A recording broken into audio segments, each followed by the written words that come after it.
Hello, welcome to my channel. എല്ലാവർക്കും എൻ്റെ വീഡിയോയിലേക്ക് സ്വാഗതം. ഇന്ന് നമ്മുടെ കോളേജിലെ, അതായത് ഇൻസ്റ്റിറ്റ്യൂട്ടിലെ ലാസ്റ്റ് ദിവസമാണ്. അതുകൊണ്ട് ഞാൻ എന്നും കയറുന്ന ബസ്സിൽ കയറി പോവുകയാണ്. ഒരു ഉറക്കമൊക്കെ കഴിഞ്ഞപ്പോഴേക്കും നേരെ കോട്ടയം എത്താറായി. അങ്ങനെ ഇപ്പം കോളേജിലോട്ട് നടന്നുകൊണ്ടിരിക്കുക. അപ്പോൾ കോളേജിലെത്തിയപ്പോൾ നോക്കുമ്പോൾ കറണ്ട് ഇല്ലാത്തതുകൊണ്ട് ഞങ്ങളെ വിട്ടു കേട്ടോ. 1 മണിയായപ്പോൾ ഞങ്ങൾ 12 മണിയായപ്പോൾ ചെന്ന്, അപ്പോൾ 1 മണിയായപ്പോൾ വിട്ടുകയും ചെയ്തു. അതുകൊണ്ട് ആഷിഫ് കിട്ടി. ആദ്യം 2 മണിയാറായപ്പോഴേക്കും അവിടെ എത്തി കേട്ടോ. അപ്പോൾ ഇന്ന് നമ്മുടെ കപ്പിയാർച്ചൻ്റെ മോളുടെ ഒത്തുകല്യാണമാണ്. പോകാൻ പറ്റിയായിരുന്നാണ് വിചാരിച്ചത്. അപ്പം കളർ ഡ്രസ്സ് ഇടാൻ വേണ്ടി വീട്ടിലോട്ട് പോകാൻ തുടങ്ങിയപ്പോൾ വീട്ടിൽ വിളിച്ച് നേരെ കഴിച്ചിട്ട് പോകാൻ വരുന്നു. അങ്ങനെ നമ്മൾ ഇട്ട യൂണിഫോമിൽ തന്നെ നമ്മൾ കഴിക്കാൻ ഇരുന്നു കേട്ടോ. അങ്ങനെ ഐസ്ക്രീമൊക്കെ കഴിച്ചു. നല്ല അടിപൊളിയായിരുന്നു. ഇപ്പം എന്നെ പപ്പ കൊണ്ടുവിടാമെന്ന് പറഞ്ഞ് ഞാൻ ഇപ്പം കയറിപ്പോവാണ്. ഇതാണ് നമ്മുടെ മഴപ്പള്ളി പള്ളി. വലിയ പള്ളിയാണ് കേട്ടോ. ഇപ്പം നമ്മുടെ ഒത്തുകല്യാണ വണ്ടിയിൽ കയറിപ്പോവാണ്. പപ്പയായിരുന്നു വണ്ടി ഓടിച്ചത്. ഇത് അടിപൊളി വണ്ടിയാണ്. നല്ല ഓട്ടോമാറ്റിക് ഗിയറാണ്. ഇപ്പം ഗിയർ പിടിച്ച് മാറ്റിയൊന്നും വേണ്ട, തനിയെ ഓട്ടോമാറ്റിക്കായിട്ട് ഓടിക്കോളൂ. എനിക്ക് ഓട്ടോമാറ്റിക് ഗിയറുള്ള വണ്ടി ഭയങ്കര ഇഷ്ടമാണ്. ഇതുപോലത്തെ കാരണം എന്ന് വെച്ചാൽ കയറ്റത്തിൽ നിന്ന് എടുത്താൽ ഒന്നും അറിയണ്ട, ചവിട്ടി അങ്ങ് വിട്ടാൽ മതി. അങ്ങനെ എന്നെ ഇറക്കിയിട്ട് തിരിച്ചു പോയിട്ട് അങ്ങനെ നമ്മൾ ഒരു 4 മണിയൊക്കെ ആയപ്പോൾ നേരെ അമ്മ വീട്ടിലോട്ട് വിട്ട്. മമ്മിയുടെ ജന്മദിനമാണ് കേട്ടോ. ഇന്ന് 70 വയസ്സായി. അതിന് ഞങ്ങൾ കേക്ക് മുറിച്ച് ആഘോഷിക്കാൻ പോവാണ്. പോരാത്തതിന് ഞാൻ കണ്ണൂരും പോവാണ്. അവിടെ 1 മാസത്തെ ട്രെയിനിങ്ങും എക്സാമും ഒക്കെ ഉണ്ട്. അപ്പം അതിനൊക്കെ വേണ്ടി അനുഗ്രഹം മേടിക്കാൻ വേണ്ടി കൂടിയാണ് പോകുന്നത്. അങ്ങനെ ചപ്പാത്തിയൊക്കെ മേടിച്ചു. ഇപ്പം ഞങ്ങൾ വീട്ടിലോട്ട് പോയിക്കൊണ്ടിരിക്കുകയാണ്. കുറുപ്പന്തറ എത്തിയപ്പോഴേക്കും ഒരു ചെറിയൊരു ബ്ലോക്ക് വന്ന്, പിന്നെ എത്രയും പെട്ടെന്ന് തന്നെ വീട്ടിലെത്തിയിട്ടോ.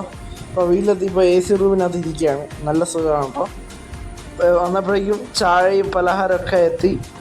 ചായയും പിന്നെ പരിപ്പോടയും പിന്നെ വേറെ എന്തൊക്കെയാണ്. ചായയൊക്കെ കുടിച്ച് ഇപ്പം റൂമിനകത്ത് ഇരിക്കുകയാണ്. ഇതെന്താണെന്ന് നിങ്ങൾക്ക് മനസ്സിലായോ? ഞാൻ ആദ്യം വിചാരിച്ചത് ഒരു മൊബൈൽ ഫോണാണ്. ഇതൊരു മ്യൂസിക് പ്ലെയറാണ് കേട്ടോ. ഇതിനകത്ത് പാട്ടൊക്കെ ഡൗൺലോഡ് ചെയ്യാം. അപ്പോഴേക്കും ഒരു ഫോൺ കിട്ടി കേട്ടോ. ഇത് വർക്കിങ്ങുള്ള ഫോണാണ്. ഒരു പുത്തൻ മേടിച്ച ഫോണാണ്. ഇതിൻ്റെ പേരറിയാവുന്നതൊന്നും താഴെ കമൻറ്റ് ചെയ്യാൻ മറന്നുപോയി. ഇതിൻ്റെ ക്യാമറ ക്വാളിറ്റി എന്ന് വെച്ചാൽ അടിപൊളിയാണ്, ഒരു രക്ഷയില്ല, നല്ല ക്ലാരിറ്റി. അങ്ങനെ അടുത്ത ഫോൺ കിട്ടി കേട്ടോ. ഇതിൻ്റെ ബാക്ക് കവർ ചേഞ്ച് ചെയ്യണം, പൊട്ടിയിട്ടുണ്ട്, വീഡിയോ കാണാൻ പറ്റത്തില്ല. ഇത് ജർമ്മനിയിലുള്ള അങ്കിളിൻ്റെ ഒരു ഫോണാണ്. ഇതൊരു കുറേ നാൾ ഉപയോഗിക്കാതിരുന്ന ഫോണാണ്. ഇതിനെന്തോ പറ്റി. അപ്പോൾ അത് നമ്മൾ കണ്ടുപിടിക്കണം. അത് റെഡിയാക്കുന്ന വീഡിയോ ഉടനെ തന്നെ വരുന്നതായിക്കോട്ടോ. അപ്പോഴേക്കും ഞാൻ എവിനുമായിട്ട് ഗെയിമൊക്കെ കളിച്ചിരിക്കുകയാണ്. അപ്പോഴേക്കും കേക്ക് കൊണ്ടുവന്നു. ഇതാണ് റെഡ് വെൽവെറ്റ്. അങ്ങനെ നമ്മൾ കേക്ക് കട്ട് ചെയ്യാൻ പോവാണ്. അപ്പം അതിൻ്റെ വീഡിയോ ഒന്ന് കണ്ടു. ഓക്കെ.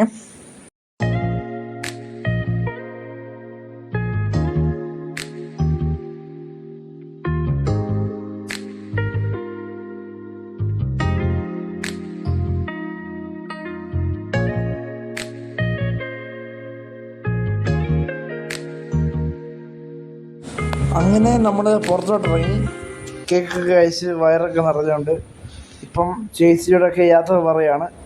കണ്ണൂർ പോവല്ലേ, അപ്പോൾ ഇനി കണ്ണൂർ വന്നിട്ട് കാണാൻ പറ്റും. പിന്നെ ഞങ്ങൾ യാത്രയൊക്കെ പറഞ്ഞ് ഇപ്പം എല്ലാവർക്കും കൈ കൊടുത്ത് പിരിയാണ്. ഒരാളെയും കൂടെ പരിചയപ്പെടുത്തി തരാം. ഇവൻ്റെ കസിൻ ബ്രദറാണ് കേട്ടോ. അവനോടൊക്കെ യാത്ര പറഞ്ഞ് ഇപ്പം ഞാൻ വീട്ടിലോട്ട് തിരിച്ചു പോവാണ്. പപ്പയാണ് വണ്ടി ഓടിക്കുന്നത്. ഇപ്പം വീടെത്താറായിട്ടുണ്ട്. വരുന്ന വഴിക്ക് നല്ല അലങ്കാരങ്ങളൊക്കെ ഉണ്ട്. അടുത്ത് ഒരു പള്ളിയിൽ പെരുന്നാളാണ്. ഇന്നത്തെ വീഡിയോ ഇത്രയേ ഉള്ളൂ. എല്ലാവർക്കും ഇഷ്ടപ്പെട്ടെന്ന് വിചാരിക്കുന്നു. അപ്പം നിങ്ങളെല്ലാവരും സബ്സ്ക്രൈബ് ചെയ്യുക. സബ്സ്ക്രൈബേഴ്സ് കുറയുന്നുണ്ട്, അപ്പം നിങ്ങളെല്ലാവരും കൂട്ടുക. അപ്പം എല്ലാവർക്കും ടാറ്റ ബൈ.